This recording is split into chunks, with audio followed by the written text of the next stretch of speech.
there's an exhibition called Ornament and Crime in our future exhibition space downstairs. And it is a response, a national craft response to an article that Adolf Loos wrote. He was an Austrian architect. And his edict was that any form of ornamentation was a waste of human capacity and should be avoided at all costs. So we're at the back of the Alberta Craft Gallery and Shop, where we're working on Emily Chu's new mural for us, taking inspiration from our shop artists, as well as their exhibitions, the current one being Ornament and Crime. And this back wall here is all about Emily's own creativity. She's showcasing her Chinese background, lucky fruits. She's incorporated a snake and a serpentine wrapped around a vase. We made limited edition stickers, by the way, so if you come in, you can scoop one of those up. And that's really about her creative process. And we're just so excited to bring the vibrancy that we see every day inside the building to the outside. So this mural is in support of the craft community, bringing more people downtown to Edmonton to celebrate craft. And if you're feeling generous, help support the mural and donate. Hi, my name is Saskia. I'm with the Alberta Craft Gallery and Shop in Edmonton, and really happy to talk about the organization. We promote fine craft in the province of Alberta, and we also work on municipal, provincial, federal, and international levels, promoting the amazing fine craft that this province produces. We have 2 exhibition spaces as well as a retail space with 175 artists in it. Right now, what's really exciting is that we have taken inspiration from both our shop, like this amazing piece by Jeff Walker, or sorry, not Jeff Homewood, I apologize, that's Jeff Homewood, called the Vortex Vase, and other pieces of art that we have craft in our shop, as well as a feature exhibition that we have right now. Right now there's an exhibition called Ornament and Crime in our future exhibition space downstairs, and it is a response, a national craft response to an article that Adolf Loos wrote. He was an Austrian architect, and his edict was that any form of ornamentation was a waste of human capacity and should be avoided at all costs. Now, all of us creatives have opinions on this. Yeah. So we asked, are they minimalists? Are they maximalists? How do they feel about it?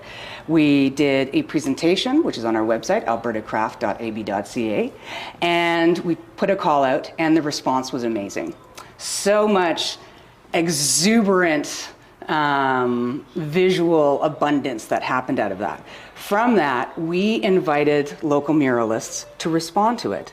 Emily Chu, she looked at the exhibition, she looked at her shop, and she created the most amazing mural, which wraps her building so that the outside of her building matches the vibrancy of what is happening inside. So there's a lot of pieces on the outside of artists that we find here as well. And she's working with local MacEwan University art students and in the apprenticeship form, so she's mentoring them to be the future generation of muralists as well. So a lot of what we do here is not just sell art or sell craft and exhibit it, but we also do public programming, we're doing craft tours, and we really want to make sure that we support and enhance and celebrate the craft in this province. Amazing, that's beautiful. And what got you into this amazing work? I am, by training, I'm a visual artist as well, and I was a gallery artist, and then I fell into curating with young artists, so it was a up-and-coming festival called Next Fest, which just happened in June here in Edmonton. And from there, I fell into a lot of consulting and art placement, but really from the get-go, I've always loved this place. As soon as my family and I moved to Edmonton, we came here and we bought a lot of things over the years from craft artists. So it feels very full circle for me to end up working here. And I just love it. Craft artists are just such wonderful human beings. It's just a joy to work with them and to work with things that have, objects that have, these objects have a first and a last name, right? It's about the feeling and that artifact experience of holding on to them. It can be an everyday piece, or it can be something just, really unusual and extravagant. But there's such joy. And once you start to purchase those things that are unique or celebrate them, you can't go back to mass-produced anymore, right? The value of it and the stories and those memories, they're imbued in it, which you're not going to get out of an IKEA coffee mug. Just not. Absolutely, because that was a mass production, Yeah, right? yeah, And we're talking masterpieces here. Yeah, yeah. And we're always free to visit, so you can always come in. There's no push. All of the staff here, we're all creatives, so we obviously love to talk about what we do and the artists that we work with. Yeah, I don't know what else to say, but there's a lot of pretty things here. Absolutely. And how do you choose your artists? How do you know this is the right fit? So we actually do a jury. We're in that process right now. Typically it's a yearly jury, and we invite artists to apply, and it's a 2-rung process. So we do an initial one, and then we do a secondary one where we ask them to actually bring their physical pieces in. And as I said, we're all creatives here, and if someone doesn't have a specialization, our board is also, they're all creatives as well. So we have a glass blower, we have fiber artists, we have a lot of different media on staff here, ceramics as well. So we're able to speak to that, the quality as well. And we also offer feedback to artists, you know, because we want them to succeed. Craft, typically artists, their income is lower than fine artists, which is already well below poverty. So anything we can do to bring people in and share that love and joy, and hopefully they'll bring something home with them, we'll do it. Absolutely. And you've mentioned earlier on the introduction that you have artists, you know, from all over the place, as far as Australia and all that. We are primarily Alberta artists. That is the goal. There are a few artists that have ties, very strong ties to Alberta that may now live elsewhere. So for example, you know, Ted Jolta, he's now in Ladysmith, BC, but he did have ties here. There's someone else who's based currently in Seoul, Korea. But those are really more outliers. We have so much talent in this province. We don't really need to go far. And each province in Canada has their own, and territories, they have their own craft council or organization like us as well. So we also work on a national level, and there's an umbrella organization called the Canadian Craft Federation. You've also talked about the gathering. You have meetings here. Yes, and, so we do craft. How does it work, and what age do you? It depends on the instructor. Yeah. So we invite, so part of my purview is that I organize public programming, craft tours and workshops, and it is really up to the instructor. We want to support the instructor. What age and amount of people are they comfortable with? So we do, so some of them are 6 and up. Others, they need to be adult, considering. We'll also do tours. So we've done, upcoming in October, we're going to do a glass studios tour, which we're very excited about. Fine furniture tour, that'll be the second one that we've done. The first was very popular. Ceramics, and last month we did a fiber studios tour as well. So we're elevating by sharing the wealth and talent we have in this province and this city. We can get people excited and have more appreciation for the handmade. So by visiting all the different studios, each one has a different flavor to it, you know, and then we find that a lot of people sign up for courses and workshops. And again, that love of craft and the love of the handmade, and, you know, craft is therapy, that slowing down your life, you know, starting to excel at a new skill is really wonderful. Nice one. And if these young people, you know, they decided to join the class, then they want to pursue it further, how do they go about it? They would then connect. We are happy to connect people with local studios. So we do one-off workshops. That's really important for us. So that's the taster. We don't want to be in competition with existing studios. We want to elevate and support the entire sector. There is a long-term goal, a very ambitious one, which is we would like to establish a craft center of excellence in this city and have an international residency program and invite people to come to this city, experience all the culture that we have, potentially stay here, but also have experiences with artists and viewpoints and techniques from around the world.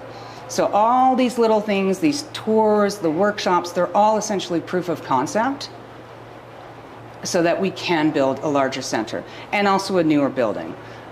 We are challenged right now. This building is not accessible, and that is something that we are acutely aware of. We want to make sure that everyone can access our program, able-bodied or not, doesn't matter your background, your age. We want to see you, and we want to share our love of craft Beautiful. with you. That's amazing. And then one last thing, would you kindly actually, tell them the location, the city,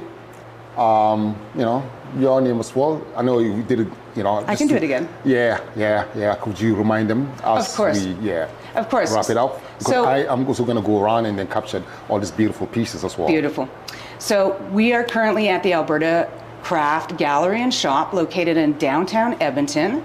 It's on the corner of 102nd Avenue and 106th Street. Street address 10186 106th Street. And we're always free to come visit. My name is Saskia, and I'm in charge of fund development, special projects, craft tours, and a lot of other things. We're always happy to chat with people. If you want to reach out and you want to know more about us, visit us at albertacraft.ab.ca. If you're in the neighborhood, we also produce a free magazine that comes out twice a year celebrating craft in this province. And we also have a newsletter that is free to sign up for. It comes out once a month. We don't spam you, but you can at least find out what we're doing. Or just follow us on Instagram, Alberta Craft Council. Beautiful. That's amazing. And I cannot wait to share you guys, with the rest of the studio. We've got some really amazing stuff. So I'm just going to go around and capture all this beautiful piece of art and then share it to you guys. So I know we're going to link, also the details down below. Perfect. So they can just contact you directly as well. Perfect. Nice. Thanks Thank you for so stopping much. in. Thank you for having me. I really appreciate it. No problem. Yeah. Why? Capture. So, show me what. Okay, let me just take 10. So we're now in the Ornament and our feature exhibition space downstairs, and this is the Ornament and Crime exhibition, where we asked artists to respond to Adolf Loos's edict, Ornament and Crime, the same name, and because he said any form of ornamentation is a waste of human capacity.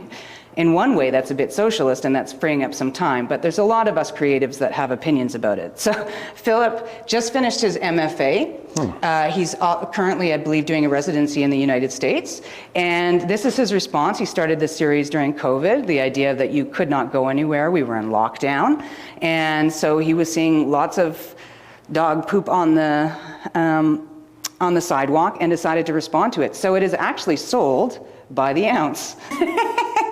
And if you can't come to Edmonton, this exhibition will also be going down to our Calgary gallery as well. We have a second location in Calgary in C Space, which is a creative hub. It's wonderful to visit. I definitely recommend it. So most of our feature exhibitions and some of our Discovery Gallery exhibitions will go down to Calgary if you miss it here and you're not able to visit. You can also visit everything online. What else can I say? One of the artists that's featured is Karen Cantine, not this particular work. She is a metal artist. She's incredible. She's been doing it since she was 12. She is 82 now. Oh, wow. She has made a chalice for the Pope. She is just incredible caliber. She decided to make the most scale-up earrings to an absolute wonderful level. I don't have gloves, so I'm not going to touch this, but she also did, from lamp pieces, she made these incredible pieces. Just look at the backing here in the scale. So one of her other pieces is outside celebrated on our mural. She was also she was instrumental in the formation of our organization. So we're so happy to celebrate her. Wow. This is beyond my imagination. Another one, you'll see this design outside. This is Caleb Romano. He's a local artist, and he started his own studio, and so he also he teaches, an incredible teacher. These are poured ceramic molds that he's had painted with auto body paint, and he does some really fresh, fun pieces. and so we're happy to showcase him. We also have craft awards that we give out every 2 years, and he was, our last round, he was our winner of Ceramics Award. Wow. So we're happy to celebrate him. And you can see this design, which is a really typical one. He loves bees on the outside of the building on the mural as well. Nice. So we love that Emily Chu incorporated that into the design. Jared Last is another one. These are beautiful, and also behind you on the wall, they're absolutely stunning. And he also won a national award right over here. Look at these beauties right here. Damn, this is. So this is just showcasing the caliber of craft that we have in this country. Yeah.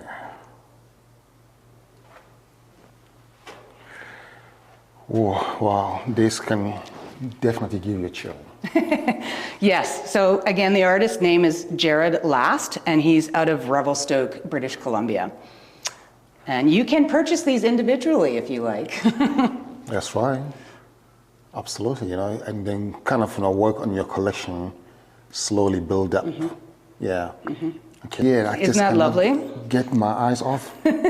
That's Sarah Poldas from Calgary, and we love how she took just such a simple material like grosgrain and thread and put it together. So it's a celebration of excess. So for those who don't sew, grosgrain is just a really common ribbon that we often incorporate in sewing, and we just love this sense of fall and movement that she's created in this piece. So we're very excited to have it.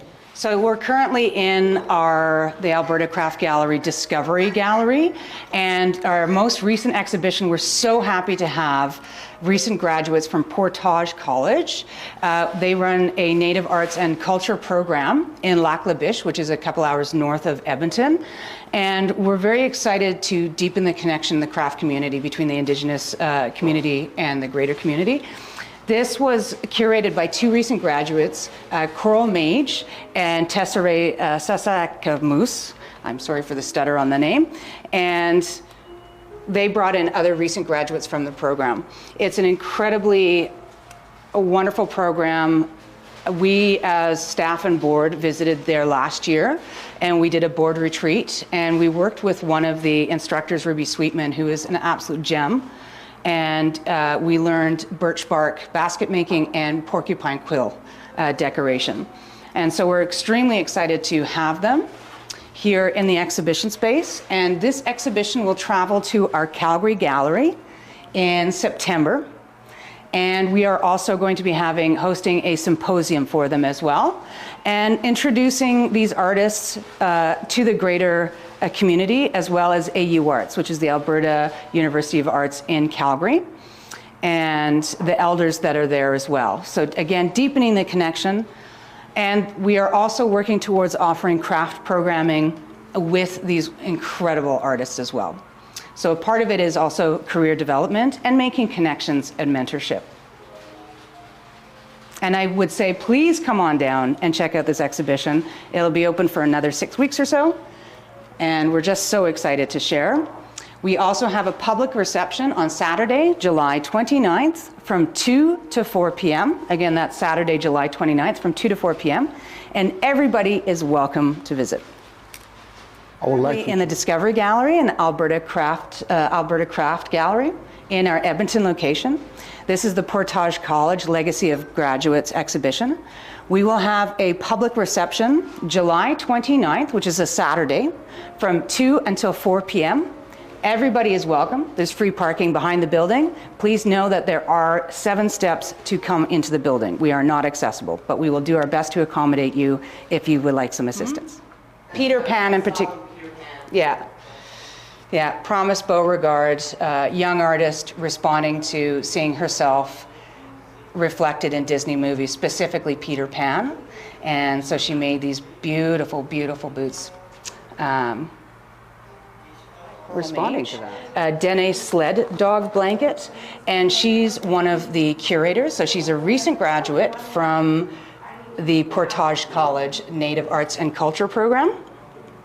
She is currently working at the Royal Alberta Museum as well, I believe with the Indigenous collection. and she's just a wonderful artist, and we're hoping to bring her in soon for a workshop on tufting. Amazing.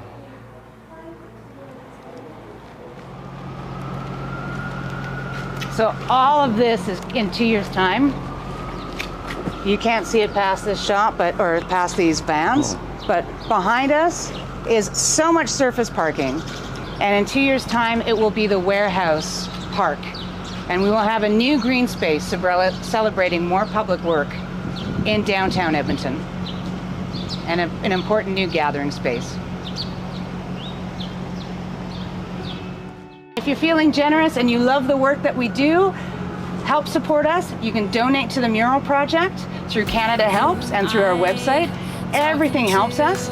This is just supporting the craft community as a whole, bringing people in. This was previously a super drab building, and now it's vibrant, and it just showcases Alberta craft on so many levels. Focus getting close to my bed. I cannot make a sound. Empty lungs, sleeping but